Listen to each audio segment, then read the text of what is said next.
Hello everyone, and thank you very much for joining this episode in the EliteParks customer webinar series. Today we will be looking at a how-to demonstration on recording permission sets within EliteParks and setting them in context as part of your data security strategy. My name is Chris Timbers, and I have been on staff with Elite Dynamics for just over a year now as a Microsoft Dynamics 365 application consultant, working primarily on EliteParks and Elite Analytics.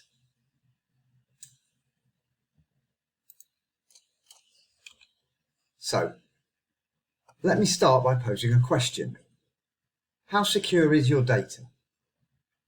Well, without getting too deep and philosophical, just remember that data loss or misuse are not the only aspects of data security. Any creation, modification, or deletion of information that you haven't planned for should be just as much of a concern. So, that is the context I would like you to hold in your mind as we look at the idea of permissions and permission sets. So think of permissions as your first line of defense in keeping your data nice and secure and being created and modified as you expect. So permissions are grouped into sets.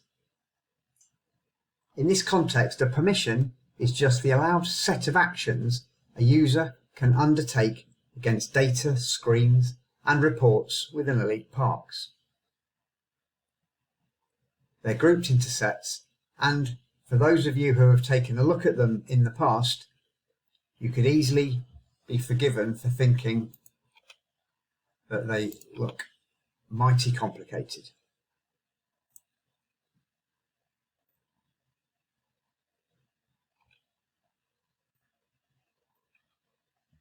So, does complicated put you off thinking about security? Well, I hope not, because there is a way. And that's what we're going to look at today. We're going to look at how to record permission sets based around simply working with one of your procedures to generate the set for you that would enable a user to carry out the tasks a bit like a macro recorder.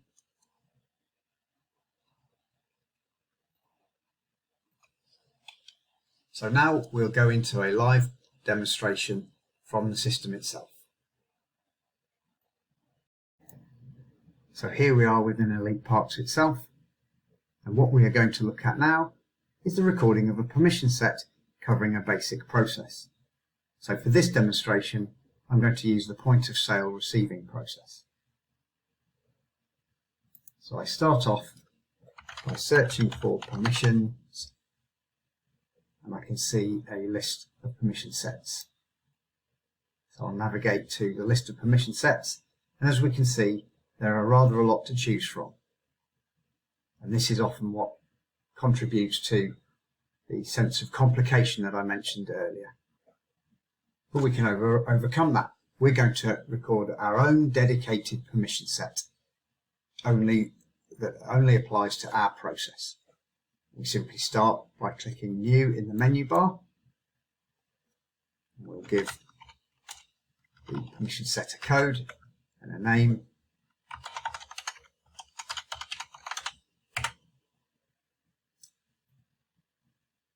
And then we'll open it up by either choosing permissions from the ellipsis drop down or from the menu bar.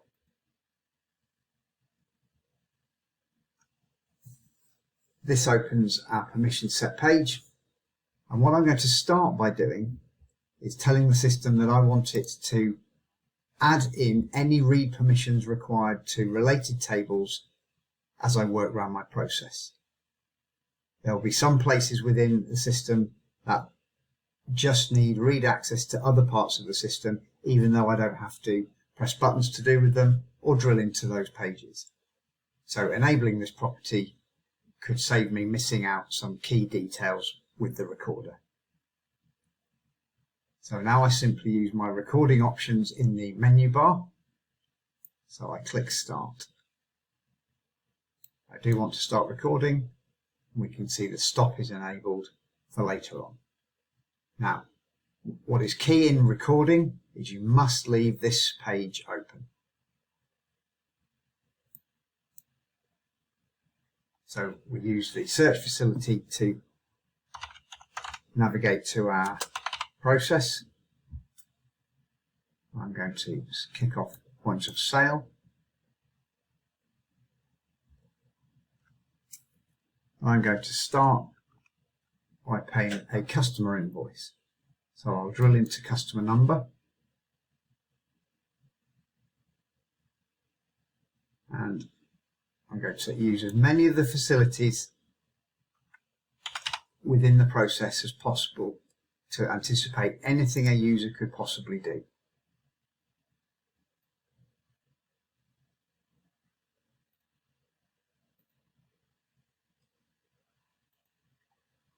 So here I've navigated into the customer's account to see there's something he still owes £2,000 for, and that's what we're going to pay. I'll press the receive button and move to the next stage of my process.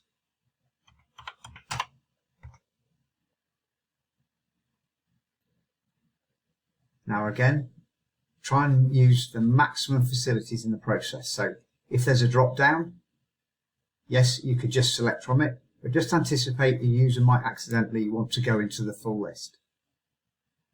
That way, any differing nature of the permissions would get trapped by the recorder because you've done that.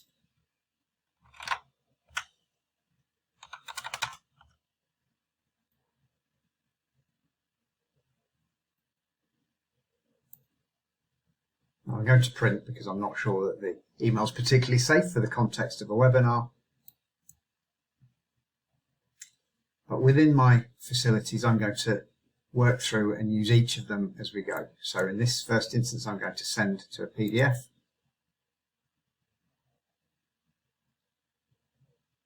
Now I know that there's many things I can use the POS receipt screen for, so I'm going to carry on. The next thing is I'm going to go and buy some gas bottles. And I know that for gas bottles, they need to be bought on behalf of a customer, so they can be delivered to a unit.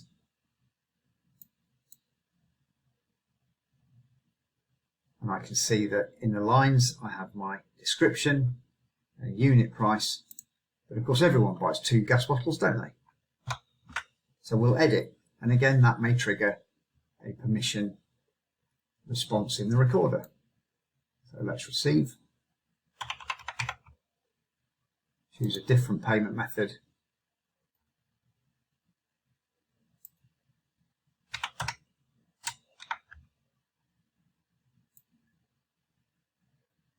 And move through the process. Again, try something slightly different from the other time that I operated it, just in case.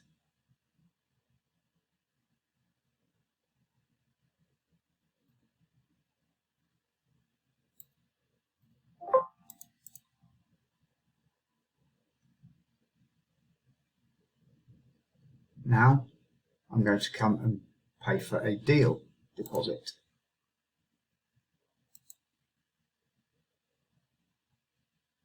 Now I know I'm looking for deal 186.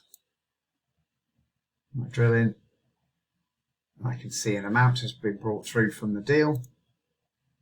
And I only want to pay 10,000 of that. So again, by editing, any change in permission that action needed will have been trapped by the recorder. So I'll receive here. And again, as you can see, just nice and slowly, diligently repeat your process until you get it all complete.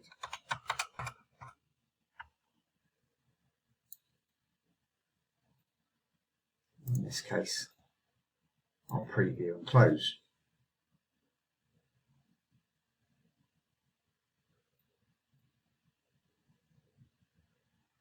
Now at this point, I'm going to close the point of sale receipt, so I think I've done it all. So I'm going to stop the recorder, and it will ask me if I want to add the recorded permissions, and of course I do. And at this point, we'll just take a couple of moments to now start to understand the makeup of a permission set. So as we've been working through our process, the system has been recording the data that we need to look at to operate the process. And we can see here the categories of permission. So read permission, exactly what it says, the ability to read data without taking any further action with it. Insert permission, the permission needed to create new records. Modify, the ability to change existing records.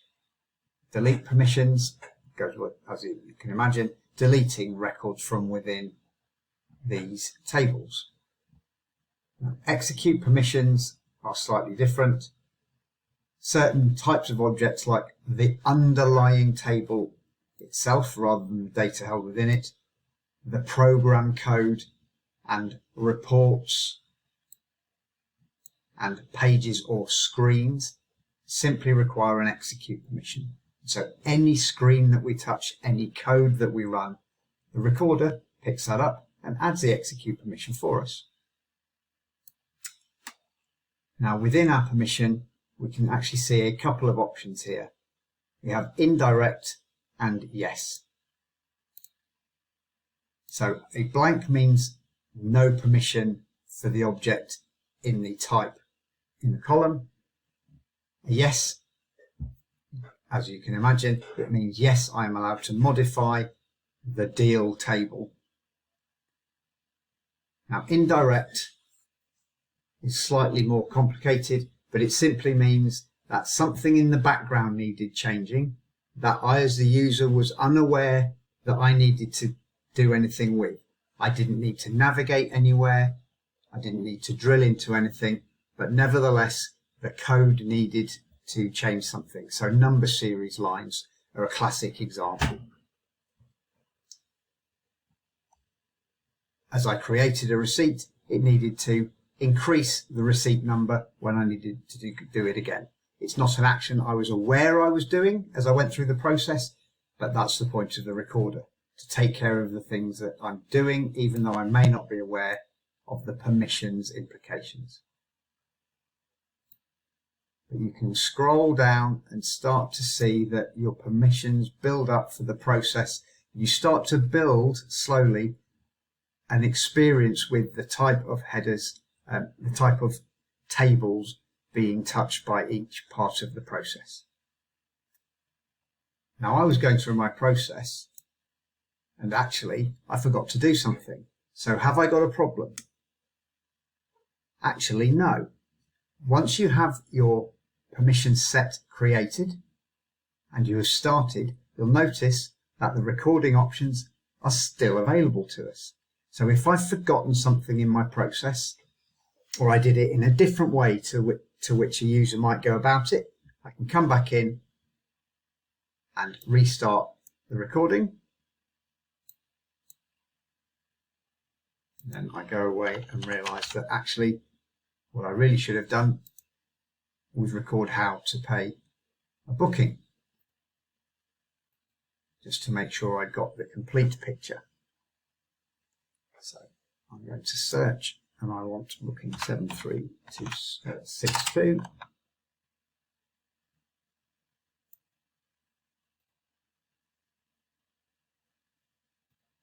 I'll press OK. Arriving soon. I need to pay it all. I'll press receive.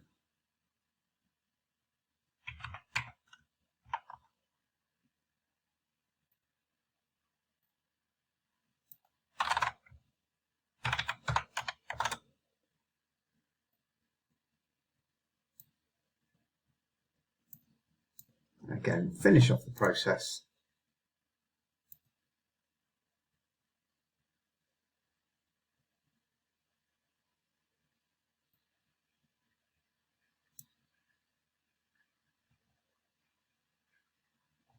And then I look down my plan of action and realise I have now actually completed what I wanted to do. So I close the point of sale receipt, and again I then stop the recorder and it will add the recorded permissions to it. And we can now see that it's added in the ability for me to modify the booking table, because having taken a receipt, the balance outstanding on a booking is changed, so I need to modify data within the booking table. And so you can see that actually just using the recorder, you don't need to understand all of the tables that are available.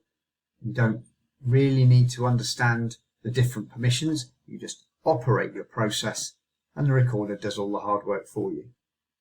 Now, as you test and a user comes back and says, oh, hang about, it didn't quite let me do something, as you build up a bit of experience with this set that you've created, it might be that you can actually just skim down, diagnose what's missing, and add the permission manually yourself.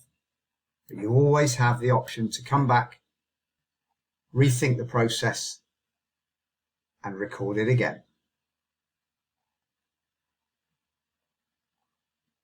So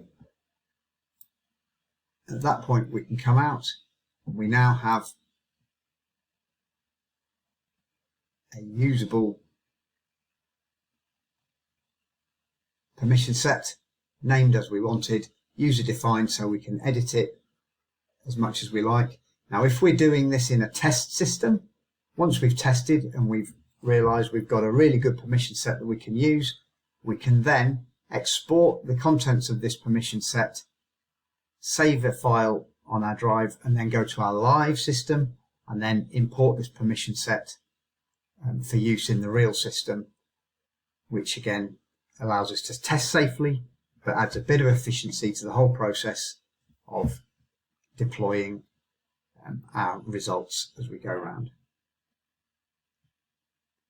So that's the extent of what we need to understand for recording permission set. Okay, having seen the recording of our first permission set, we need to apply it to our users. To keep this efficient, we strongly recommend making use of user groups. Their efficiency comes about by allowing you to put multiple permission sets against a user group just once. Then you just add users to as many groups as they need to allow them to do their jobs. A good user group structure makes it much clearer to see how the access to your data is built up and secured. We will now very briefly demonstrate the setup of a user group using our new permission set to provide the final piece of the overall jigsaw. So in EliteParks, I'll search for user groups.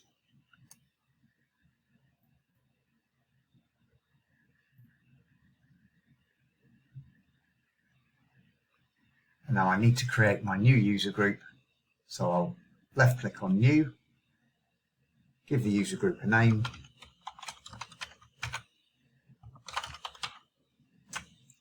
and I can set a default role center or profile if I need to. And at this point I'm going to add the permissions that I've just created. So with my webinar user group highlighted, I'll just left click on permissions from the menu bar, drill into the permission sets available, sort, and here I can see the one we created earlier. I'll highlight that and press OK. So now we can see in the pane to the right that the permission set webinar has been allocated to the user group webinar. Now I just need to add some members to it. So again, from the menu bar, I'll left click on members, I'll click on add users, and then I can click as many as I like as required for the job, press OK, and very quickly we can see that my webinar user group now has a set of members, I just come out to that screen. Again, we can see the success of the actions by looking at the Details tab to our right hand side. The group is highlighted, we have a permission set, and we now have a set of members who can all carry out the tasks allocated in that permission set. So that's how you set up a user group. You can have many sets within a group and as many members as are needed depending on the role that you're going to enable with this group.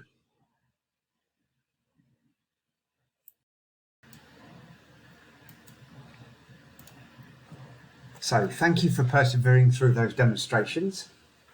I will leave you with some final thoughts for recording your own permission sets.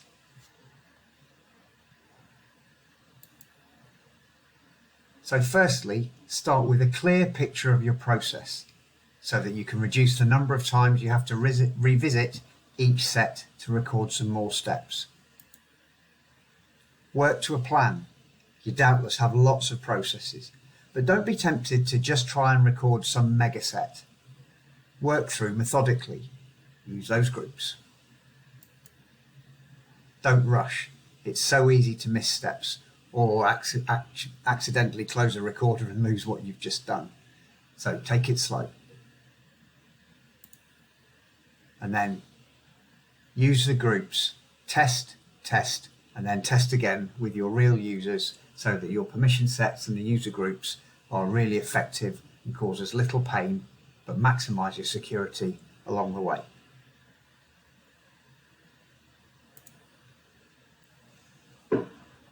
So, if you actually have any questions, please post them in the chat and the moderator will make sure that they're recorded and passed to either a consultant or your account manager for further consideration and a more detailed response.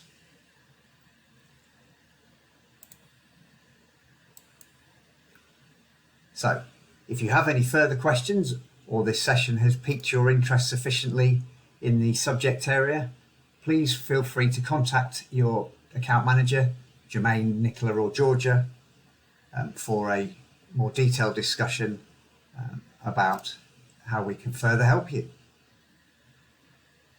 So again, thank you so much for persevering with this webinar. Hope you enjoyed it and got some value from it, and that it stimulated some further thought along the process of really getting your EliteParks deployment working as efficiently and as securely as possible. Thank you very much.